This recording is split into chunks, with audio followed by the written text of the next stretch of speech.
दिल्ली के एक छोटे से कैफे में राघव और मीरा की पहली मुलाकात एक अजीब मोड़ पर हुई। राघव एक जज्बाती फोटोग्राफर था, जिसे हर चीज को नए नजरिए से देखने की आदत थी।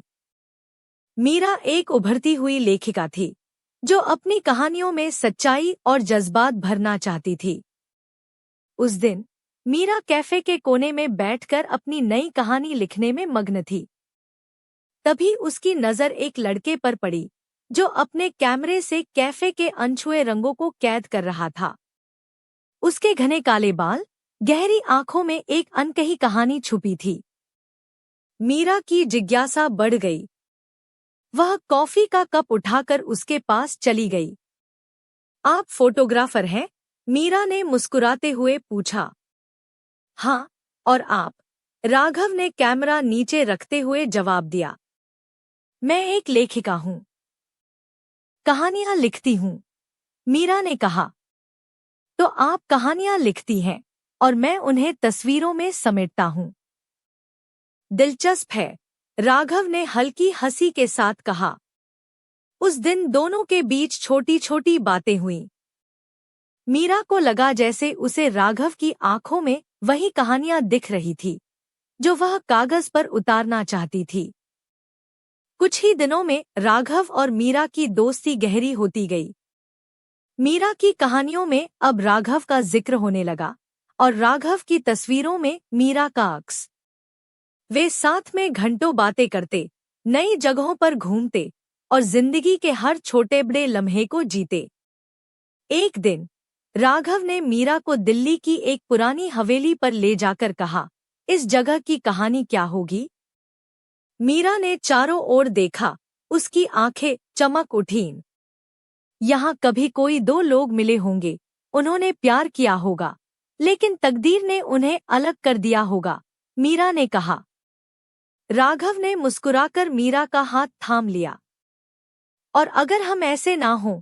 मीरा कुछ कह न सकी, लेकिन उसकी आंखों में चमक और होठों पर मुस्कान आ गई। उस दिन उनके प्यार की पहली दस्तक थी।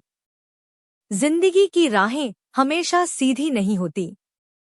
राघव और मीरा के प्यार को भी एक कड़ी परीक्षा से गुजरना पड़ा। मीरा के पिता का ट्रांसफर मुंबई हो गया। वह चाहती थी कि राघव उसके साथ चले, लेकिन राघव की जिंदगी दिल्ली में थी। वह यहाँ अपने सपनों को आकार दे रहा था। क्या हमारा प्यार इतना कमजोर है कि दूरी इसे खत्म कर दे? मीरा ने आंसुओं के साथ पूछा।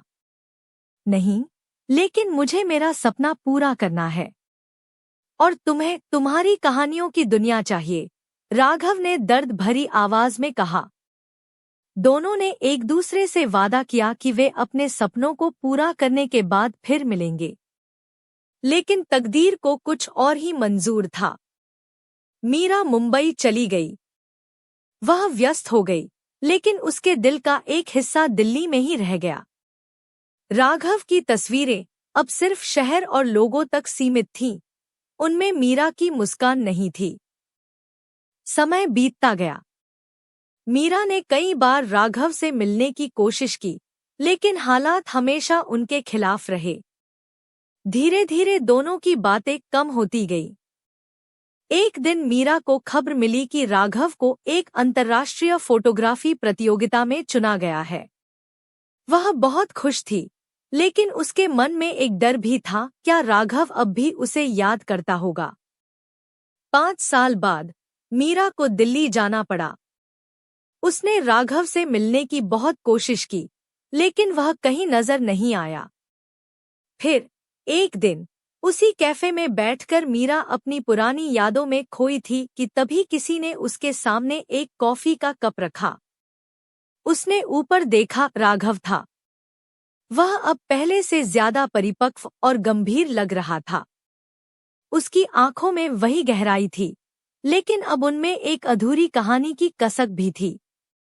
इतने सालों बाद मीरा ने कांपती आवाज में कहा, हाँ, लेकिन शायद बहुत देर हो गई है, राघव ने धीरे से कहा। मीरा की आंखें भर आईं। उन्होंने कुछ देर तक बिना कुछ कहे एक दूसरे को देखा। फिर राघव ने धीरे से कहा, क्या हम फिर से दोस्त बन सकते हैं? मीरा ने हल्की मुस्कान के साथ सिर हिला दिया।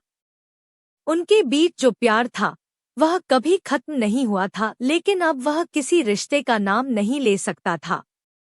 राघव और मीरा अब कभी कभी बातें कर लेते थे, लेकिन उनकी जिंदगियां अलग हो चुकी थी। उनका प्यार अधूरा रह गया, लेकिन वह एहसास हमेशा जिंदा रहेगा। मीरा ने अपनी नई किताब लिखी, एक अधूरी मोहब्बत की दास्तान, जिसमें उसकी और राघव की कहानी थी। राघव ने वह किताब पढ़ी और उसकी आखिरी लाइन पर मुस्कुरा दिया। कुछ मोहब्बतें मुकम्मल नहीं होतीं, लेकिन वे कभी खत्म भी नहीं होतीं।